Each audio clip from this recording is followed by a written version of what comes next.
Now to the black pastor arrested by Alabama police as he was watering his neighbor's garden while they were out of town. TJ Holmes is with us now, and what Pastor Michael Jennings is saying after the ordeal. Good morning, dear. All right, Stray.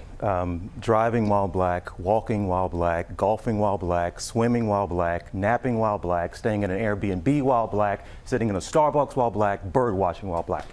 This become a part of our vernacular here. And look, you and I talked about plenty of these stories here. Add to this now, watering your neighbor's plants while black. That's what this pastor was doing, and police were called on him. And now we have this police body cam video that shows how he goes from literally a water hose to handcuffs in just a couple of minutes. I ain't did nothing suspicious or nothing wrong. Told him I'm a pastor. I pastor until I don't want to hear. Sir. You want to lock me up? Lock me up. This newly released police body camera video shows the arrest of an Alabama pastor who was watering his neighbor's plants. Do what you got to do. Go on and lock me up. This past spring, Pastor Michael Jennings was doing a favor for a neighbor who'd asked him to water their plants while they were out of town. But police arrived and started questioning him. This vehicle is not supposed to be here, and you're not supposed to be here. Who's saying that? I'm Pastor Jennings. I live across the street. You're Pastor Jennings? Yes, I'm looking out for their house while they gone. Okay. Watering their flowers. Okay. Well, that's cool. Now, do you have like ID and all? Oh, no, man. I'm not going to give you no ID. Why not? I ain't did nothing wrong. And if you're not one to identify yourself. Who called y'all? That's what we got to figure out. I ain't did nothing suspicious or nothing wrong. Told him I'm a pastor. I pastor until I don't want to hear. Sir. You want to lock me up? Lock me up. We're just trying to talk to you, man. Come here. Look, man, let me see your phone. Let me see your phone, dude. Just calm down, okay? No. Stop. Do what you got to do. Go on and lock me up. I told you I'm a pastor. Okay, look, man. Who called y'all? You have to identify yourself. All I did said, hey, man, do you live here? No. Is that your car? No. The pastor was eventually put in the back of a squad car. A woman soon arrives on scene, identifies herself as a neighbor, and vouches for Pastor Jennings. He lives right there, and he would be watering their flowers. This is probably my fault. She says she is the one who made the initial call to police. So you called not because of a car, but because you thought someone saw someone besides him. Right, I didn't know it was him. Yeah, I got to keep their flowers watered. I got to keep their flowers watered while they're gone. You okay?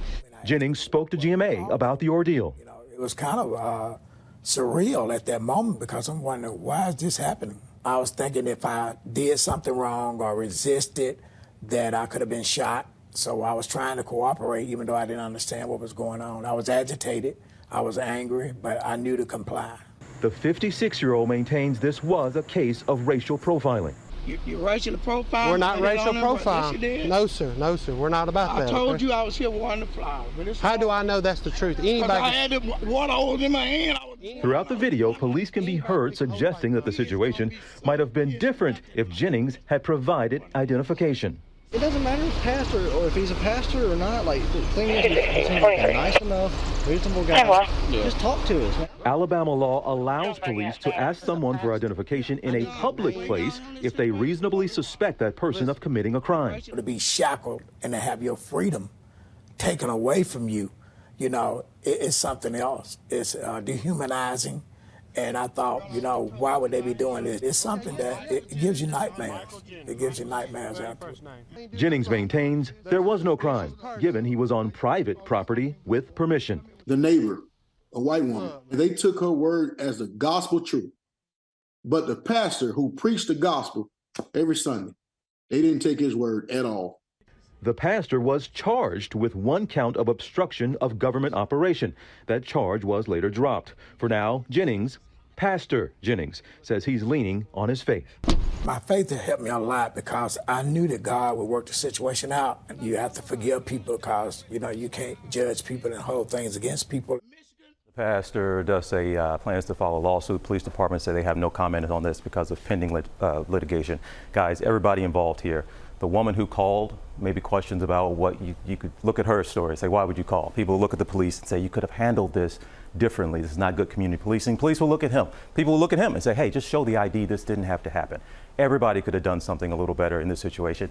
And guys, the gut punch in this is at the end of this video, his wife shows up on scene when he's in the back of the car, brings his ID. Police at that point say, we can't unarrest him. And he still ends up in jail. So maybe we can all learn something from this. Well, that's the thing, too. The neighbor came out, acknowledges a mistake, yet they still made the charge that was dropped later. That's extraordinary. And again, we're all learning something. This is about community policing and having a better relationship. This could have been handled by everybody differently. Did you have to haul the pastor off to jail? People will ask that question. So, guys, just unfortunate. But hopefully everybody learned something. We're learning, TJ. You're doing these stories too often. Yeah, you know, you're not having too many of these conversations, Trey. Yep, no doubt. Thank you.